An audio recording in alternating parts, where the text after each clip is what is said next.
विधानसभा निवडणुकीच्या तोंडावर अजित पवारांच्या राष्ट्रवादीला गळती लागल्याची चर्चा वर्तुळात सुरू आहे। कारण पलटणच्या रामराजे निंबाळकरांच्या पाठोपाठ आमदार राजेंद्र शिंगणे शरद पवारांच्या राष्ट्रवादीमध्ये प्रवेश करणार आहेत। 16 ऑक्टोबरला शरद पवारांच्या उपस्थितीत हा पक्षप्रवेश सोहळा पार पडेल। त्याआधी 14 ऑक्टोबरला फलटणमध्ये आमदार रामराजे निंबाळकर शरद पवारांच्या पक्षामध्ये प्रवेश करणार आहेत। दरम्यान अजितदादांकडे असणारे अनेक आमदार परतणार आहेत असा दावा शरद पवारांच्या राष्ट्रवादीचे नेते करताना दिसतात। तर आता 16 ऑक्टोबरला राजेंद्र शिंगणे हे शरद पवारांच्या राष्ट्रवादीमध्ये प्रवेश करणार आहेत। कालच आपण काही दृश्य बघितलेली होती।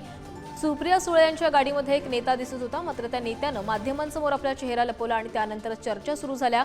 अजित पवारांचा आणखी एक नेता आता शरद पवारांच्या राष्ट्रवादीत प्रवेश करणार का अशा चर्चा सुरू होत्या आणि त्यातच आज ही मोठी बातमी समोर आलेली आहे। राजेंद्र शिंगणे हे शरद पवारांच्या राष्ट्रवादीमध्ये प्रवेश करणार आहेत। त्यामुळे काल सुप्रिया सुळे यांच्या गाडीमध्ये जो नेता दिसलेला होता ते राजेंद्र शिंगणे असल्याचंही कळतंय आणि येत्या 16 ऑक्टोबरला ते प्रवेश करतील।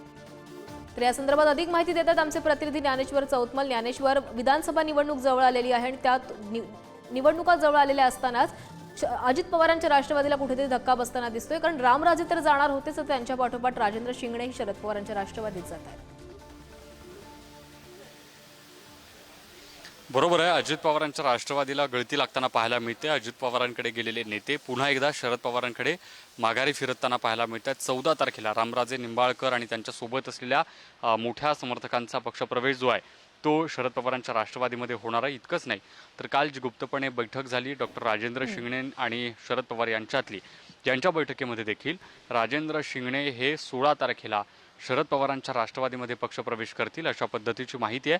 अगदी थोड्या वेळापूर्वी रोहित पवार यांनी देखील या वृत्ताला दुजोरा दिल्याचा पाहायला मिळते। इतकंच नाही तर अजित पवारांकडे असलेले मोठ्या संख्येनं जे इच्छुक आमदार आहेत ते शरद पवारांच्या राष्ट्रवादीमध्ये यायला तयार आहेत, पण किती जणांना घ्यायचं कोणाला घ्यायचं नाही याचा सगळा निर्णय जो आहे तो शरद पवार घेतील। अर्थातच मोठ्या संख्येनं शरद पवारांकडे येणाऱ्या लोकांची गर्दी जरी असली तरी सगळ्यांना घेतलं जाणार नाही, सगळी चर्चा केली जाईल आणि त्यातल्या मोजक्याच लोकांना शरद पवारांच्या राष्ट्रवादीमध्ये स्थान दिलंय अशा पद्धतीची जी माहिती आहे ती रोहित पवारांनी दिलेली आहे।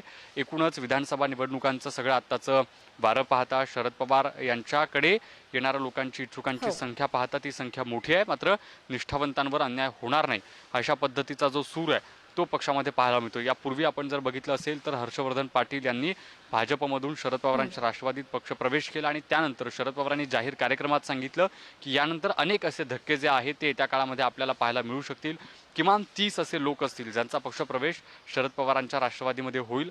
आत्ता तरी 3 लोकांचा मोठा पक्षप्रवेश होतानाची बातमी पुढे येते, आणखी 27 उरलेले कोण हा प्रश्न जो आहे तो अनंतरित आहे।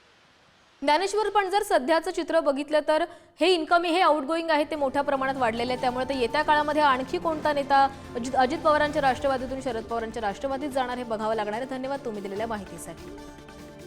तर आपण बघतोय हे 2 आमदार जे आहेत ते तुतारी हाती घेणार आहेत। 14 ऑक्टोबरला रामराजे निंबाळकर तर दुसरीकडे 16 ऑक्टोबरला राजेंद्र शिंगणे हे तुतारी हाती घेणार आहेत।